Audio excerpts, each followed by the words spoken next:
దేవుని వాక్యమైన పరిశుద్ధ గ్రంథం బైబిల్లో నుండి ద్వితీయోపదేశకాండం 25వ అధ్యాయాన్ని చదువుకుంటాం.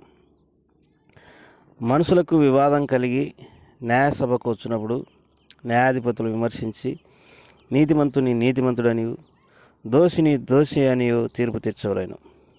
ఆ దోషి శిక్షకు పాత్రుడుగా కనబడిన ఎడల న్యాయాధిపతి వారిని పండుకొనబెట్టి వాని నేరం కొలది దెబ్బలు లెక్కపెట్టి తన ఎదుట వాడిని కొట్టింపవలెను. 40 దెబ్బలు కొట్టింపవచ్చును, అంతకు మించకూడదు.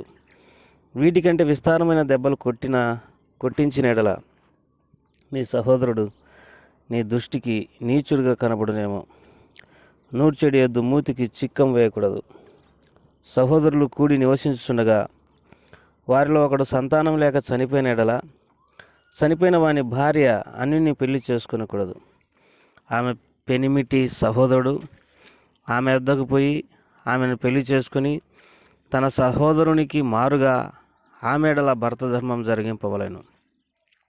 చనిపోయిన సహోదరుని పేరు ఇజ్రాయేలుల నుండి తుడిచివేయబడకున్నట్లు ఆమె కను జ్యేష్ఠ కుమారుడు చనిపోయిన వాని సహోదరునికి వారసుడుగా ఉండవలెను. అతడు తన సహోదరుని భార్యను పరిగ్రహింపనొల్లని ఎడల వాని సహోదరుని భార్య పట్టణపు గవినికి అనగా పెద్దల యొద్దకు పోయి, నా పెనిమిటి సహోదరుడు ఇజ్రాయేలులలో తన సహోదరునికి పేరు స్థాపింపనని చెప్పి దేవర ధర్మం చేయనొల్లడని చెప్పుకునవలెను. అప్పుడు అతని ఊరి పెద్దలు అతని పిలిపించి అతనితో మాట్లాడిన తర్వాత అతడు నిలవబడి ఆమెను పరిగ్రహించుటకు నాకు ఇష్టం లేని ఎడల అతని సహోదరుని భార్య ఆ పెద్దలు చూచుండగా అతని దాపున పోయి అతని కాలి నుండి చెప్పు ఊడదీసి అతని ముఖం ఎదుట ఉమ్మివేసి తన సహోదరుని ఇల్లు నిలుపని మనుషునికి ఇలాగు చేయబడునని చెప్పవలెను.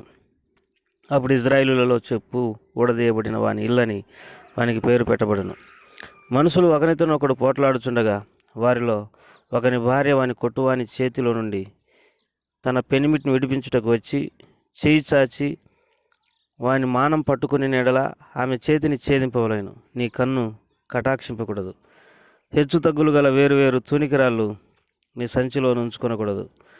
హెచ్చు తగ్గులు గల వేరువేరు తూములు నీ ఇంట ఉంచుకొనకూడదు.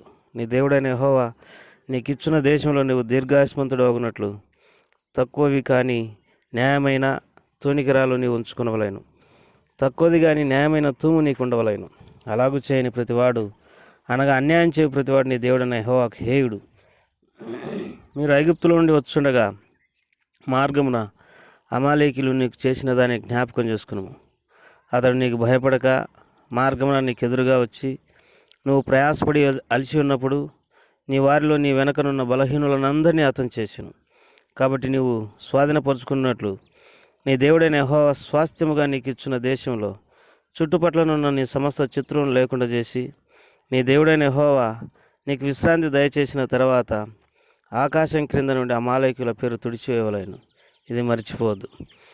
దేవుడి వాక్య భాగాలను మన కొరకై దీవించినట్టుగా చిన్న ప్రార్థన చేసుకుంటాం. ప్రేమగల తండ్రి, దయగల ప్రభా, నీకు ఎంతో వందనాలు, స్తోత్రములు. ఇంతవరకు మీరు మమ్మల్ని కాపాడుతూ వచ్చినందుకై స్తోత్రములు. భూమి మీద సజీవులంగా ఉండి నీ చిత్తాన్ని నెరవేర్చడానికి మీరు మమ్మల్ని బలపరుస్తున్నందుకై నీకు ఎంతో వందనాలు, స్తోత్రం చెల్లించుకుంటున్నాం. మనుషుడు రొట్టె వలన మాత్రమే కాదు కానీ దేవుని నోటి నుండి వచ్చు ప్రతి మాట వలన బ్రతుకునని సెలవిచ్చిన ప్రకారం వేల కొలది వెండి బంగారముల కంటే నీవిచ్చిన ధర్మశాస్త్రం నాకెంతో ప్రియమైనదని నీ వాక్యంలో రాయబడిన ప్రకారం నీ ధర్మశాస్త్రమును ప్రేమించు వారికి ఎంతో నెమ్మది కలదు. వారు త్రొట్టిల్లి కూలుటకు ఎటువంటి కారణం లేదని నీ వాక్యంలో రాయబడిన ప్రకారం ప్రభువా, మీరు మమ్మలను ప్రేమించి మాకు ఇచ్చినటువంటి నీ వాక్యాన్ని బట్టి నేను ఎంతగానో స్తుతిస్తూ ఆరాధిస్తుంటున్నాం. ఈ దినం ద్వితీయోపదేశకాండం 25వ అధ్యాయాన్ని చదువుకోవడానికి సహాయపడుతున్నావు. మరి కొన్ని మాటలు మేము నీ వాక్యం నుండి ధ్యానించుకున్న తర్వాత మరి ముగించుకోవడానికి సహాయపడుతున్నామని యేసు ప్రభువారి శ్రేష్టమైన నామం పేరట స్తుతించి ప్రార్థించేది వేడుకుంటున్నాం తండ్రి. ఆమేన్. ప్రియమైన సోదరి సోదరుడారా, ఈ సమయంలో మీ అందరికీ యేసుక్రీస్తు నామం పేరట మరి శుభములు తెలియజేస్తుంటున్నాం. ఎవరైనా ఇజ్రాయేలులలో ఏదైనా తప్పు చేసి మరి శిక్షకు పాత్రులుగా ఉన్నప్పుడు ఆ తప్పు చేసినటువంటి వ్యక్తిని న్యాయాధిపతి దగ్గరికి తీసుకొని పోవాలను. న్యాయాధిపతి మరి వాని శిక్షను రుజువు చేసిన తర్వాత అతని ముందే మరి దెబ్బలు కొట్టించాలి. ఎన్ని దెబ్బలనంటే 40 దెబ్బలు కొట్టించవచ్చును, అంతకు మించకూడదని దేవుని వాక్యంలో రాయబడింది. ఎందుకనంటే 40 దెబ్బల కంటే ఎక్కువగా మనం అతన్ని కొట్టినప్పుడు నీ సహోదరుడు నీ దృష్టికి నీచుడుగా కనబడునేమో అని దేవుని వాక్యంలో రాయబడింది.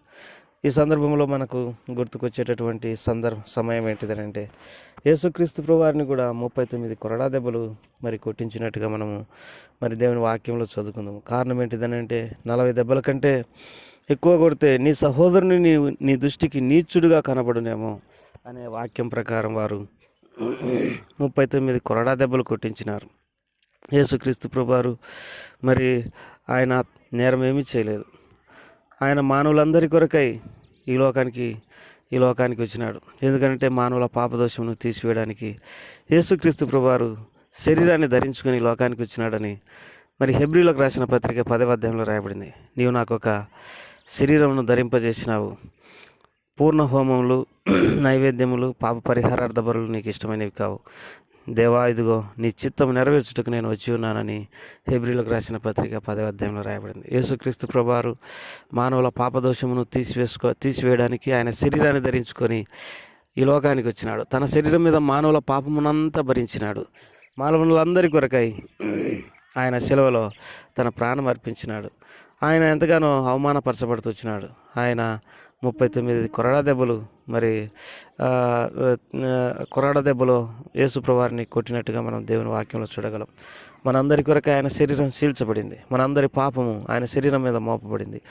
ఆయన శిలువలో చిందించినటువంటి రక్తంతో మానవుల పాపములకు పరిహారం కలిగింది కనుక ఆయన రక్తం ద్వారా మనకెంతో ఆశీర్వాదం కలిగింది. ఆయన రక్తమే మన పాపములన్నింటినీ కడిగి పవిత్రులుగా చేసింది. తర్వాత 4వ వచనంలో నూర్చెడు ఎద్దు మూతికి చిక్కం వేయకూడదు. దీని అర్థం ఏంటంటే మరి పనివాడు జీతానికి పాత్రుడు. మరి మనము కాఠిన్యం చూపించి ఇతరుల ఎడల ప్రవర్తించకూడదని ఇక్కడ మనం గమనించగలం. తర్వాత ఇక్కడ ఇంకొక విషయం కూడా మనం గమనించగలం. ఈ అధ్యాయంలో మరి హెచ్చు తగ్గులు గల వేరు తునికిరాలు నీ సంచిలో ఉంచుకొనకూడదు. ఇక్కడ దేవుని వాక్యంలో 12వ వచనంలో రాయబడిన మాట హెచ్చు తగ్గులు 13 హెచ్చు తగ్గులు గల వేరు తునికిరాళ్ళు నీ సంచిలో ఉంచుకోనకూడదు. మరి చాలాసార్లు రకరకాలుగా మనం అన్యాయస్తులుగా మరి దేవుని దృష్టిలో కనపడుతుంటాం. హెచ్చు తగ్గులు గల వేరు తూములు నీ ఇంట ఉంచుకొనకూడదు. 15వ వచనం నీ దేవుడైన యెహోవా నీకు ఇచ్చిన దేశంలో నీవు దీర్ఘాయుష్మంతుడు వగునట్లు తక్కువది కానీ న్యాయమైన తునికిరాలు నీవు ఉంచుకొనవలేను. తక్కువది కానీ న్యాయమైన తూము నీకు ఉండవలేను. అలాగూ చేయని ప్రతివాడు అనగా అన్యాయం చేయు ప్రతివాడు నీ దేవుడైన యెహోవాకు హేయుడు. ప్రియులారా, అన్యాయం చేయవారిని దేవుడు ఎంత మాత్రం ఇష్టపడాడు. మోసం చేయడము, హెచ్చు తగ్గులు గల తునికిరాలు ఉంచుకోవడము, రకరకాలుగా మరి అన్యాయం చేయడం ద్వారా ఎన్నో అనార్థాలు మనం కూడా ఎదుర్కోవాల్సి వచ్చును. దేవుని సన్నిధి ఉండదు, ఆరోగ్యం ఉండదు, నెమ్మది ఉండదు, తృప్తి ఉండదు, సమాధానం ఉండదు, శాంతి ఉండదు. అన్యాయస్తులు దేవునికి హేయులని దేవుని వాక్యంలో రాయబడింది. అన్యాయస్తులు దేవుని రాజ్యాన్ని స్వతంత్రించుకున్నారని కూడా రాయబడింది. ప్రియమైనటువంటి వాళ్ళ రకరకాలుగా లంచం తీసుకొని సంపాదించుకునేవారు, ఇతరుల సొమ్ము సొత్తులు తమ ఇళ్ళలో ఉంచుకునేవారు, అబద్ధములాడి సంపాదించుకునేవారు, మరి రకరకాల పాపాలు చేసి మరి సంపాదించుకునేటటువంటి వారు, వీరందరూ కూడా దేవుని దృష్టికి అసహ్యులు. ఎప్పుడైతే మనము నీతి న్యాయం అనుసరించి నడుచుకుంటామో మనం సంతృప్తిగా ఉండగలం, ఆరోగ్యంగా ఉండగలం, సంతోషంగా ఉండగలం. మరి దేవుని యొక్క సన్నిధి మనతో కూడా ఉంటుంది. దేవుడు మనతో తన స్వరం ద్వారా మాట్లాడతాడు. మనం ఎంతో ధన్యకరమైన జీవితాన్ని జీవించగలం. కానీ మోసపూరితమైనటువంటి జీవితంలో దేవుడు ఎన్నటికీ ఉండడు. మనం అన్యాయపు సొత్తు, పాపపు సొత్తు, అపవిత్రమైనటువంటి సొత్తు ఎన్నటికీ మనం స్వీకరించకూడదు. ప్రభు ఆ రీతిగా సహాయపడును గాక. ప్రభు ఈ మాటలన్నింటినీ మా కొరకై దీవించి ఆశ్రయించమని, విన్న వారిలో కార్యం జరిగించమని యేసు ప్రభువారి నామం పెట్టాడు వేడుకుంటున్నాం తండ్రి. ఆమేన్.